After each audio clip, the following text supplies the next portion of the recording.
वर्तमान अवस्थामा विद्यार्थी आन्दोलन विभाजित भएको छ। विभाजित मैले किन भने भन्दा वर्तमान अवस्थामा तपाईको पार्टीका विद्यार्थी संगठनले पार्टीका मुद्दालाई आफ्ना मुद्दा भन्दा पनि विद्यार्थीका मुद्दा भन्दा पनि पार्टीका एजेन्डालाई पार्टीका मुद्दालाई चाहिँ बोक्ने काम गरेको छ। मैले पाएका रेस्पोन्स चाहिँ यति पोजिटिभ छन् कि म आफैमा प्रफुल्लित छु, आफैमा हर्षित छु र म एक अब्बल उम्मेदवार र नेतृत्व गर्न सक्ने व्यक्ति भएको महसुस भएको छ। जनप्रशासन क्याम्पसको विषयमा के छ भन्दाखेरि यस क्याम्पसमा हिजो प्रकाशित लिस्टमा तपाईको 3377 जना हाम्रा भोटर छन्। ती 3377 मा तपाईको करिब 2900 विद्यार्थी हाम्रा नेपाल सरकारका कर्मचारी हुनुहुन्छ। फेरि हामी जनप्रशासनका विभिन्न मन्त्रालयसँग समन्वय गरेर क्याम्पसबाट चिठी बनाएर उहाँलाई इन्टर्नशिपको रूपमा विभिन्न मन्त्रालयमा उहाँहरूलाई राख्न सकिन्छ।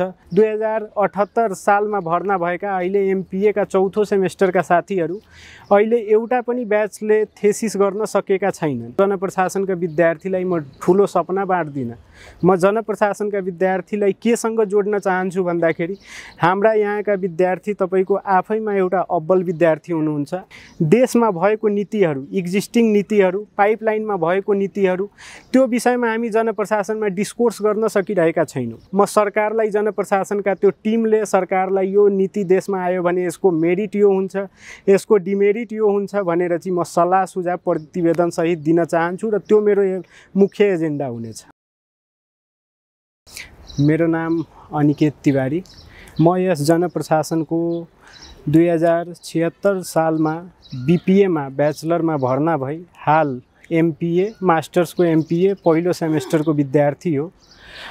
त्यसैगरी यो म वर्तमानमा 2079 मा भएको तपाईको सोभियु निर्वाचनको उपाध्यक्ष पनि हुँ। त्यसैगरी चैत 5 गते हुने सोभियु निर्वाचनमा म संयुक्त प्यानलको नेभी सङ्घ अखिल क्रान्तिकारी र नयाँ शक्तिको साझा उम्मेदवार छु। चैत 5 गतेको म सोभियुको अध्यक्षको उम्मेदवार पनि छु। धन्यवाद। वर्तमान अवस्थामा विद्यार्थी आन्दोलनको विषयमा बुझ्नभन्दा पहिला हामीले विद्यार्थी आन्दोलन भनेको के हो भनेर बुझ्न पर्छ। विद्यार्थी आन्दोलन भनेको विद्यार्थीका हक हितका लागि साझा आवाज उठाएर प्रशासन समक्ष विद्यार्थीको आवाज पुर्याएर अनि विद्यार्थीलाई न्याय दिलाउने काम भनेको विद्यार्थी आन्दोलन हो। वर्तमान अवस्थामा विद्यार्थी आन्दोलन विभाजित भएको छ। विभाजित मैले किन भने भन्दा वर्तमान अवस्थामा तपाईको पार्टीका विद्यार्थी संगठनले पार्टीका मुद्दालाई आफ्ना मुद्दा भन्दा पनि विद्यार्थीका मुद्दा भन्दा पनि पार्टीका एजेन्डालाई पार्टीका मुद्दालाई चाहिँ बोक्ने काम गरेको छ। त्यही भएर वर्तमान अवस्थामा विद्यार्थी आन्दोलन विभाजित भएको छ। यसलाई हामीले एकीकृत गरेर विद्यार्थीको साझा हकको लागि अगाडि बढाउन पर्छ। सर्वप्रथम जनप्रशासनको म सोभियु सभापतिको उम्मेदवार हुँदा मलाई एकदमै आफैमा यस प्रशासनिक क्याम्पसको सभापतिको उम्मेदवार हुँदा मलाई गर्व महसुस भएको छ र म एकदम खुसी किन छु भन्दाखेरि म उम्मेदवार हुँदै गर्दा मैले पाएका रेस्पोन्स यति पोजिटिभ छन् कि म आफैमा प्रफुल्लित छु, आफैमा हर्षित छु र म एक अब्बल उम्मेदवार र नेतृत्व गर्न सक्ने व्यक्ति भएको महसुस भएको छ। विद्यार्थी आन्दोलन चाहिँ मुद्दाविहीन भएको होइन, मुद्दाभन्दा थोरै तपाईको टाढा भएको म देख्छु। मुद्दाविहीन भएको छैन। विद्यार्थी सदैव विद्यार्थी आन्दोलनले विद्यार्थी हक हितको लागि आवाज उठाइरहेका छन् र विद्यार्थी आन्दोलनले उठाएका मुद्दाहरूले निरन्तर विद्यार्थीलाई न्याय दिलाइरहेका छन्। केही परिप्रेक्ष्यमा चाहिँ विद्यार्थी आन्दोलन मुद्दाभन्दा टाढा भएको देखिया होला, तर त्यस्तो छैन। विद्यार्थी आन्दोलन अझ पनि एकीकृत भएर विद्यार्थीका साझा मुद्दा बोकिरहेका छन्। तपाईले जुन प्रश्न गर्नुभयो मसँग तपाईको कमाउँदै र पढ्दै र कमाउँदै भन्ने, यो सिप सहित तपाईको रोजगारीको कुरा गर्नुभयो, पढाइ सहित रोजगारीको कुरा गर्नुभयो। अरू क्याम्पसको विषयमा चाहिँ यो विषयमा धेरै कुरा भन्न सकिन्थ्यो, तर हाम्रो जनप्रशासन क्याम्पसको विषयमा के छ भन्दाखेरि यस क्याम्पसमा हिजो प्रकाशित लिस्टमा तपाईको 3377 जना हाम्रा भोटर छन्। ती 3377 मा तपाईको करिब 2900 विद्यार्थी हाम्रा नेपाल सरकारका कर्मचारी हुनुहुन्छ। विभिन्न क्षेत्रका नेपाल सरकारका कर्मचारी हुनुहुन्छ। त्यही भएर हाम्रो जनप्रशासनमा तपाईको विद्यार्थीले पढ्दै कमाउँदै भन्दा पनि विद्यार्थीलाई चाहिँ कसरी हामीले विद्यार्थीको मुद्दालाई सम्बोधन गर्ने भन्ने कुरा हो। हामीले त्यो विषयमा एउटा ब्याचलरका विद्यार्थी हाम्रो हुनुहुन्छ बीपीए का, बीपीए का विद्यार्थीहरू चाहिँ तपाईको हाम्रो लगभग 95% तपाईको बीपीए का विद्यार्थी ब्याचलर का विद्यार्थी यहाँ चाहिँ रोजगारीमा छैनन्। रोजगारीका लागि तपाईको अगाडि निरन्तर बढिरहेका छन्। उहाँहरूको विषयमा के छ भन्दाखेरि हामी जनप्रशासनका विभिन्न मन्त्रालयसँग समन्वय गरेर क्याम्पसबाट चिठी बनाएर उहाँलाई इन्टर्नशिपको रूपमा विभिन्न मन्त्रालयमा उहाँहरूलाई राख्न सकिन्छ। त्यो कमाउँदै पढ्दै र कमाउँदै भन्ने विषयमा चाहिँ म यसरी आफ्नो धारणा राख्न चाहन्छु। इन्टर्नशिपको व्यवस्था गर्न सकिन्छ। यो अनलाइन कक्षा भन्दा पनि यो परिवर्तन भएर तपाईको ब्लेन्डेड मोड भनेर आएको छ। यो ब्लेन्डेड मोड भनेको तपाईको भौतिक र तपाईको दूर भएका विद्यार्थीलाई तपाईको ओपन डिस्टेन्स लर्निङ पनि त्यसलाई भनिन्छ। ब्लेन्डेड मोड मार्फत त्यसलाई हामीले पढाउने गरेका छौँ। त्यो फेरि ब्याचलरमा छैन, त्यो एमपीए को लागि मात्र हो, मास्टर्सको लागि। त्यो तपाईको ब्लेन्डेड मोडले गर्दा धेरै देशभरिका तपाईको विभिन्न कुनामा भएका साथीहरूले पनि एमपीए कोर्स पढ्न पाउनु भएको छ। धेरै साथीहरू खुसी हुनुहुन्छ। यो तपाईको सुरुवात भएको यो ब्लेन्डेड मोडको 2078 सालदेखि यसको सुरुवात भएको। कोरोना सके लगतै हामीले बाध्यतामा सुरु गर्यौं, तर यसले हामीलाई राम्रो प्रतिफल दिइरहेको छ र धेरै साथीहरू खुसी हुनुहुन्छ। तर धेरै साथीहरू पढ्न पाउँदै गर्दा यसमा केही समस्या पनि छन्। जस्तो समस्या कस्तो छ भन्दाखेरि 2078 सालमा भर्ना भएका अहिले एमपीए का चौथो सेमेस्टरका साथीहरू अहिले एउटा पनि ब्याचले थेसिस गर्न सकेका छैनन्। त्यो यो अहिलेको फोर्थ सेमेस्टर चाहिँ पहिलोचोटि अनलाइनका विद्यार्थीले थेसिस गर्दैछन्। त्यो हाम्रो लागि चुनौतीको विषय हो, किनभने बाहिर भएका साथीहरू यहाँ सुपरभाइजर तोकिसके पछाडि अब बाहिरबाट कसरी आउने, पटक पटक आफ्नो थेसिस देखाउन, कसरी करेक्सन गराउन आउने, कति पटक उहाँहरूले आउन पर्ने, कति दिनमा आउन पर्ने भन्ने विभिन्न समस्या छन्। त्यही भएर हामी पहिलो पटक चाहिँ अनलाइनमा भएका साथीहरूको थेसिसमा जाँदैछौँ। त्यसको लागि एउटा नीतिगत निर्णय गर्न आवश्यक छ। अहिले ब्लेन्डेड मोड तपाईको यो अनलाइन कक्षाको चौतर्फी विरोध भइरहेको बेलामा हामी चाहिँ यसका पक्षमा छौँ र यो ब्लेन्डेड मोड हामीले चलाइराख्न पर्छ। यसलाई निरन्तरता दिन पर्छ। अरू क्याम्पसमा तपाईको नचलाए पनि, बन्द गरे पनि जनप्रशासनमा म यो विषयमा दृढ छु।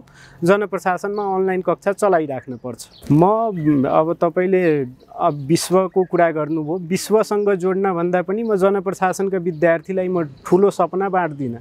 म जनप्रशासनका विद्यार्थीलाई केसँग जोड्न चाहन्छु भन्दाखेरि हाम्रा यहाँका विद्यार्थी तपाईको आफैमा एउटा अब्बल विद्यार्थी हुनुहुन्छ, आफैमा एउटा ठाउँमा पुगिसकेका विद्यार्थी हुनुहुन्छ। हाम्रा विद्यार्थी यहाँका अरू क्याम्पस जस्तो सामान्य विद्यार्थी नभएर आफ्नो एउटा करियर डेभलपमेन्टमा एउटा लेभलमा पुगिसकेका साथीहरूलाई चाहिँ हामी यहाँ पोलिसी एन्ड गभर्नेन्स ल्याबका विषयमा हामी गफ गरिरहेका छौँ। ती पोलिसी एन्ड गभर्नेन्स ल्याबको विषय के हो भन्दाखेरि देशमा भएको नीतिहरू, एक्जिस्टिङ नीतिहरू, पाइपलाइनमा भएको नीतिहरू, त्यो विषयमा हामी जनप्रशासनमा डिस्कोर्स गर्न सकिरहेका छैनौँ।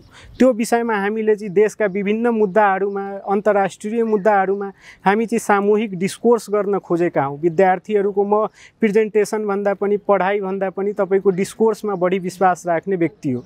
तपाईको पोलिसी एन्ड गभर्नेन्स ल्याबको देशमा भएका पाइपलाइनमा भएका नीति, त्यसका सिग्निफिकेन्ट, त्यसका डिमेरिट, त्यो विषयहरूमा छलफल गरेर म सरकारलाई, जनप्रशासनका त्यो टिमले सरकारलाई यो नीति देशमा आयो भने यसको मेरिट यो हुन्छ, यसको डिमेरिट यो हुन्छ भनेर चाहिँ म सल्लाह सुझाव प्रतिवेदन सहित दिन चाहन्छु र त्यो मेरो मुख्य एजेन्डा हुनेछ। राजनीति मैले अघि पनि तपाईले भने र त्यसलाई फेरि पनि दोहोऱ्याए, राजनीतिप्रति वितृष्णा बढ्नुभन्दा पनि राजनीतिप्रति तपाईको के कारणले सोभिउको स्थापित भयो, के कारणले विद्यार्थी आन्दोलनको सुरुवात भयो, विद्यार्थीहरू त्योसँग अज्ञात छन्। त्यो विषयमा चाहिँ अहिले बुझ्न सकेका छैनन्।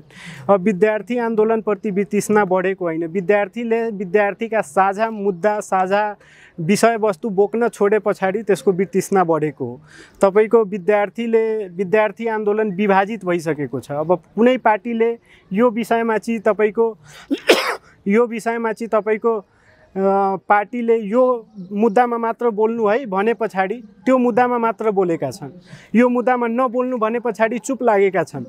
उनीहरूले विद्यार्थी आन्दोलन विद्यार्थीका साझा मुद्दा बोकेका छैनन्, पार्टीका एजेन्डा बोकेका छन् र त्यो पार्टीको एजेन्डा हामीले छोड्न जरुरी छ। आफ्ना नेतृत्व आफ्नो क्षमता आफै विकास गर्न आवश्यक छ र विद्यार्थी आन्दोलन के को लागि हो, विद्यार्थी नेतृत्व के को लागि हो। सायद जनप्रशासनमा भएका साथीहरूले विद्यार्थी राजनीति यहाँ चाहिँ अरू क्याम्पसभन्दा कति फरक तरिकाले भइरहेको छ राम्ररी बुझ्नु भएको छ। सर्वप्रथम यो हुँदै गरेको यो चैत 5 को निर्वाचनमा म चाहिँ गठबन्धनको साझा उम्मेदवार, नेपाल विद्यार्थी सङ्घ, अखिल क्रान्तिकारी र नयाँ शक्तिको साझा उम्मेदवारको रूपमा म तपाईँ समक्ष छु।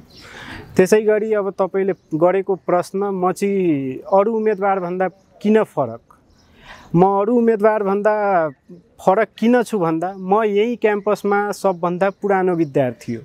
2076 सालदेखि निरन्तर विद्यार्थीका मुद्दा बोकेर अहिले यहीँबाट ब्याचलर सकाएर अहिले एमपिए प्रथम सेमेस्टरको विद्यार्थी हो र सबभन्दा बढी विद्यार्थी भर्ना भएको हाम्रो एमपिए को तपाईँको पहिलो सेमेस्टरमा छ, जुनमा 1493 विद्यार्थीको भर्ना भएको छ।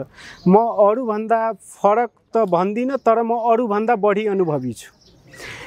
सोभि उपाध्यक्ष भएर चाहिँ मैले सोभि उपाध्यक्ष भनेको सेरोमोनियल पोस्ट हो, तर म त्यो पोस्टमा बसेर तपाईँको विद्यार्थीमा यति भिजिएर काम गरेको छु कि म अरूभन्दा अनुभवी छु र अरूभन्दा उत्कृष्ट काम गर्न सक्छु। म हिजो ब्याचलरबाट प्रतिनिधित्व गर्दै गर्दा ब्याचलर मास्टर्सका विभिन्न मुद्दा बोकेँ। अब मास्टर्स पहिलो सेमेस्टरबाट भएको हुनाले तपाईँको मास्टर्सको सम्पूर्ण मुद्दा र बिपिएलाई चाहिँ रेगुलर कोर्स बनाउने मेरो प्रमुख एजेन्डा रहेको छ। सोभि निर्वाचन अरू क्याम्पसमा आजसम्म कुनै क्याम्पसमा तपाईँको 65 मा भए पछाडि 73 मा भएन, 73 मा भए पछाडि तपाईँको 79 मा भएन, तर हाम्रो जनप्रशासन क्याम्पसमा सोभि निर्वाचन नभएको एउटा पनि वर्ष छैन। हामी सौहार्दपूर्ण वातावरणमा, शान्तिपूर्ण वातावरणमा चाहिँ हामी निरन्तर चुनाव गराउन सफल भइरहेका छौँ र यो वर्ष पनि हामी शान्तिपूर्ण वातावरणमा सभ्य तरिकाले सभ्य विद्यार्थीको परिचय दिँदै फेरि पनि निर्वाचन सफल गराउँछौँ। यो निर्वाचनको परिवेशमा म यति मात्र भन्न चाहन्छु।